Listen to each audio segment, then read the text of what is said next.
I have a question regarding the recent robbery incident. Is your father home? I suspect him in the robbery, said the police officer. Yes, my father is here. Do you want to see him? I replied. The police officer seemed puzzled by my tone but agreed, yes, please let me see him. I allowed the police officer into our house, where he saw my father. Upon seeing my father, the police officer was visibly shocked. Let's go back several months. My name is Joseph McCann, a senior executive who recently landed a job at a major corporation. I should be relieved, but there's still something I'm uncertain about, whether I should take over the company my father runs. You see, my father is the president of a local factory. When I was young, I aspired to inherit the factory and become its president, just like my father. However, those ambitions faded during my rebellious phase. I started feeling embarrassed about my father, always dressed in work clothes and covered in grease. That sentiment persisted into my adolescence and still lingers in my heart. As I grew up and gained an understanding of the challenges of work through various part-time jobs, I developed respect for my father. He shoulders the livelihoods of many employees and their families, but the thought that an office worker in a suit might be cooler always lingered in the back of my mind. One day, while shopping with my father, we were approached from behind. A man about my father's age greeted us, Austin. My father and I turned to see this man, who appeared to be my father's high school classmate, Duncan, dressed in a sharp suit. Duncan, apparently working for a renowned major corporation, asked my father, "So, you took over the family business?" My father replied, "Yes, that's right. I'm still managing it the best I can." Duncan sneered, "Taking charge of that dirty little local factory with just a high school diploma, you've really sunk low, haven't you?" Duncan's words left me stunned. The local factory had been established by my grandfather, and my father took over as the second generation. I knew he had assumed control right after high school, but I never anticipated having a classmate who would ridicule it. Duncan continued to smile, silently observing my father. "So, did you manage to grow your father's local factory? Weren't you boasting about taking over the company back in high school and making it big?" My father sighed. "No, unfortunately, it seems I didn't make that dream a reality." Duncan chuckled. "Well, that's just like you. You're skilled with your hands but not too sharp in the head. At least you didn't run the company into the ground like I thought you would." Laughing heartily, Duncan playfully slapped my father's shoulder and added, "I have to get back to work. I'll see you at the next reunion." With that, he left. My father, who had endured Duncan's berating, seemed a bit awkward and said, "Well, shall we go?" He started walking toward the shopping area. In that moment, I couldn't help but feel that my father's work, which had just been belittled without any defense from me, was something to be ridiculed. The decision of whether to take over my father's company or pursue a job at a well-known corporation seemed to be leaning heavily toward joining the big corporation. A few weeks later, coincidentally, my father's reunion was held at a restaurant where I worked part-time. It was a busy day, and I hadn't had a chance to serve food or drinks to the table where my father's reunion was taking place. I felt a bit awkward about it, but since it was my job, I brought drinks to their table without saying anything. Our restaurant had private booths, and as I peered into the large room set up for my father's reunion, he greeted me near the entrance with a smile, saying, "Oh, Joseph. Could he possibly be the son of a woman nearby?" My dad introduced me as his son, so I politely greeted her, saying, "My father is in your care." I set down the drinks I had brought on the table, enduring comments from my father's inebriated classmates about how my eyes resembled my father's or how serious I was, just like him. Feeling awkward, I made my exit. From a distance, Duncan noticed us and said, "We met just the other day, Joseph, wasn't it? Planning to take over Aston's local factory." Disgusted yet honest, I replied, "No, I'm still considering it." Duncan, in his intoxicated state, loudly asserted, "Don't do it. Aston's company is nothing great. Rather than taking over a company like that, Joseph should work in a company just like mine." Saying this, Duncan began to boast about his work history, but something seemed off. When we last met, he had mentioned working in sales, but now he was talking about being the head of the accounting department. Feeling a dissonance but keeping quiet to avoid trouble, I noticed my drunk father's loose lips. He blurted out, "It hasn't been long since we last met. Did you change departments? It's only been a few weeks since we bumped into each other. Quite a quick transfer, huh? Sales didn't suit you." Duncan, flustered by my father's comments, nodded and stammered, yes. A dirty job like sales didn't suit me. I became head of the accounting department as soon as I transferred." "That's strange," my father pointed out. "I heard that the company merged with a global enterprise and the accounting base is overseas." At this, Duncan's boastful facade crumbled. It seemed that many others knew about this but hadn't said anything. Laughter erupted at my father's comment, and he asked, "Hey Duncan, what's going on? You're the head of accounting at a merged company, right?" Duncan couldn't bear the embarrassment and frustration any longer. He announced, "Please, shut up. I can't stay at this gathering." He stormed out with loud footsteps. "I wonder if I did something wrong," my father said, but the people around reassured him that it wasn't the case. They praised my father for speaking his mind, even though he was a bit tipsy. It made me happy to see that my dad had the courage to say what everyone else found difficult to express. He was quite impressive. Half a year passed from that day, and I was still wrestling with the decision of whether or not to take over my father's company. The uncertainty deepened daily, and I felt increasingly confused about what to do. Then, one day, while relaxing at home, the doorbell rang. My mother was out, so I answered it. The visitor was a police officer in uniform. Startled, I replied in a tense voice, "Ah, yes." As my worry mounted about what might have happened, the police officer said, "I have some questions for your father regarding the robbery incident."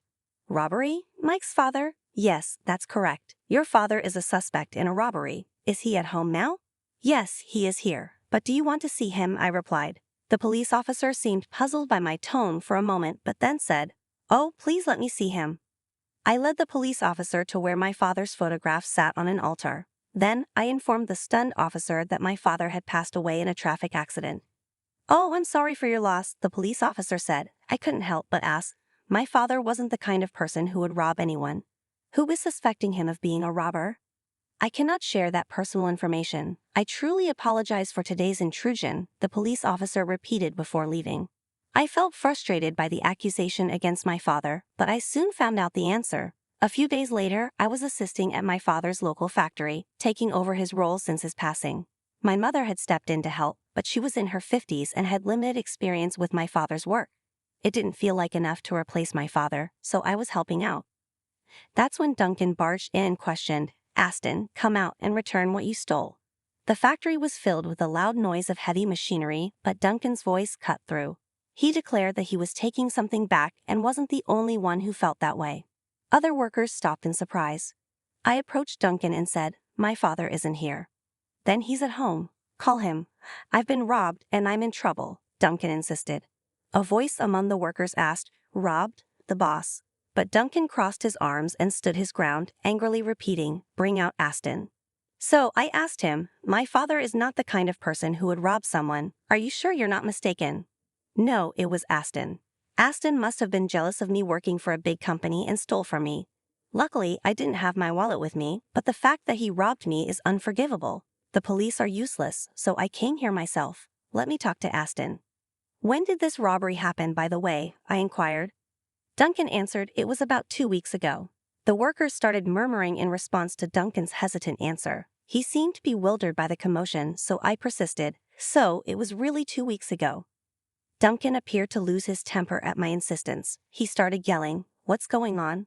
Why do you keep questioning me? I told you it was 2 weeks ago. I, an elite, came all the way to this small, greasy local factory. Let me see Austin now." I felt a surge of anger at Duncan's behavior. It was unbearable to hear him denigrate my father's work and the work of his employees at the factory. But the worst part was him trying to pin the crime of robbery on my father. My father had passed away in a traffic accident a month ago, so he couldn't possibly be the culprit. When I informed Duncan of this, his expression changed. Regarding the robbery incident, I was taken aback and asked, "How could my father, who passed away a month ago, be involved in a robbery? Are you sure he was actually robbed?" I knew that Duncan was a liar, a fact that became evident during a recent class reunion. It later came to light from my father's classmates that Duncan had been a habitual liar since his school days. Furthermore, it was revealed that Duncan had developed an unwarranted rivalry with my father dating back to their school days because a girl he liked had a crush on my father. I couldn't forgive Duncan, who was attempting to frame my father out of such a petty rivalry. "So you're saying that he was robbed a month ago and he must have committed a robbery just before he died, right?" I was about to confront Duncan, who was persisting in his false accusations, when I heard another voice speak up. "The boss would never do such a thing. The boss is a very serious person," one of the workers exclaimed. "That's right," another chimed in. "The reason we are always short-staffed is that the boss teaches us skills and encourages us to be independent. He's always thinking about his employees and clients, never just about profits. He was a good person." As Duncan faltered, praise for my father poured in from the employees. I was deeply moved by their genuine support. I felt ashamed of myself for ever thinking that my father's work was embarrassing. My father was a boss who was respected by his employees and loved enough to be defended, even in this situation.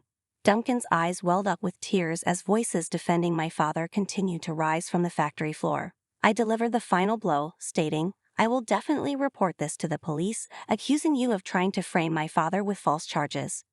With that, Duncan let out a cry and hastily left the factory. Following that incident, I went to the police to inform them about Duncan's attempt to frame my father. Just as I had declared, the evidence turned out to be Duncan's recorded statement on a mobile phone, recorded by one of the thoughtful employees. With evidence in hand, the police acted swiftly, and Duncan was apprehended in no time. Duncan's act of framing someone with false charges had now become his own crime, and he would be behind bars for a while. He had mocked my father when he was alive and attempted to falsely accuse him even after his passing. I felt a sense of relief, believing that he deserved to face the consequences. A few days later, a woman claiming to be Duncan's wife came to apologize to my mother and me. I asked if Duncan's attempt to frame my father was connected to what had happened at the reunion. "That's right," she confirmed. "It seems like something hit a nerve at the reunion. That event was the catalyst. In fact, Duncan had been a high achiever in his career, but he lost his job. He was searching for new employment without success, and that's when he encountered me and my father. Duncan was fixated on maintaining his image as an elite and resorted to lies. However, when he got drunk, he ended up revealing inconsistent lies, embarrassing himself." Duncan's wife was as bewildered as I was by the absurd reasons for his lies. She informed me that she planned to divorce Duncan. Apparently, Duncan had no children, so even if he were to be released from jail, there wouldn't be anyone waiting for him. Upon graduating from college, I made the decision to take over my father's company. I had concerns about managing the company following my father's passing, but I couldn't forget the voices of the employees who had defended my father when Duncan falsely accused him. I aspired to become a boss who would be loved and respected by my employees. My father's incident had touched me deeply, and I was now part of the business school to handle the management aspect that my father had mastered. Despite